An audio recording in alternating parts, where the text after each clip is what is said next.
Sous le grand soleil d'août, les poireaux de François de Grelle sont en forme.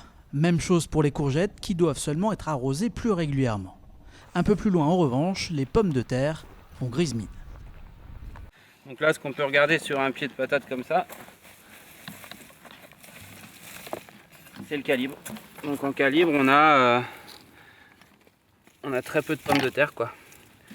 Parce que là, on voit le reste de la feuille qui a été complètement foutue dès le début. La plus petite des patates, elle doit être comme ça, quoi. Donc là, en fait, en rendement, sur un pied, il y a au moins 4 fois moins que prévu, quoi. Plus que la sécheresse de juillet, c'est le printemps pourri qui a impacté les récoltes de ce maraîcher bio, à l'image de ces oignons, touchés eux aussi par le mildiou. C'est un champignon qui est vraiment qui se propage à une vitesse assez fulgurante si les conditions sont réunies. Et cette année, ça a été de la pluie tout le temps, des nuits froides, un peu d'ensoleillement parfois qu'on fait qu'il y avait une espèce d'humidité chaude. Et voilà, sur les patates, en une semaine, ça peut fusiller une parcelle, quoi.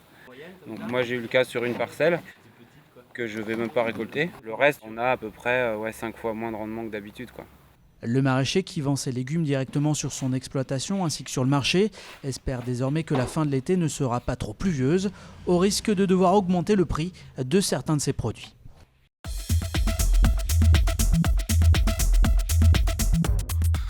« 70 camions, 600 bénévoles. Le festival Couvre-feu est entré cette année dans une autre dimension. Habituellement prévu sur 3 jours, l'événement qui débute ce soir va s'étendre cette année pour sa 15e édition jusqu'au 22 août.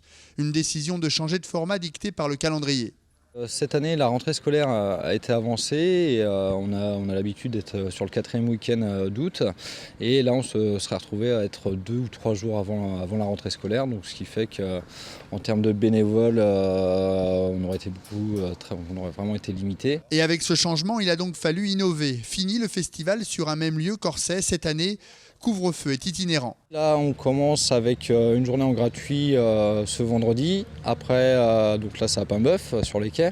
Après, on a 3 jours à Saint-Brévin, au parc du Pointeau, en payant.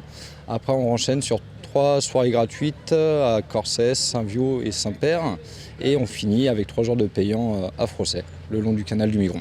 Une première qui pourrait d'ailleurs être la seule. Les organisateurs souhaitent retrouver le format initial dès l'année prochaine.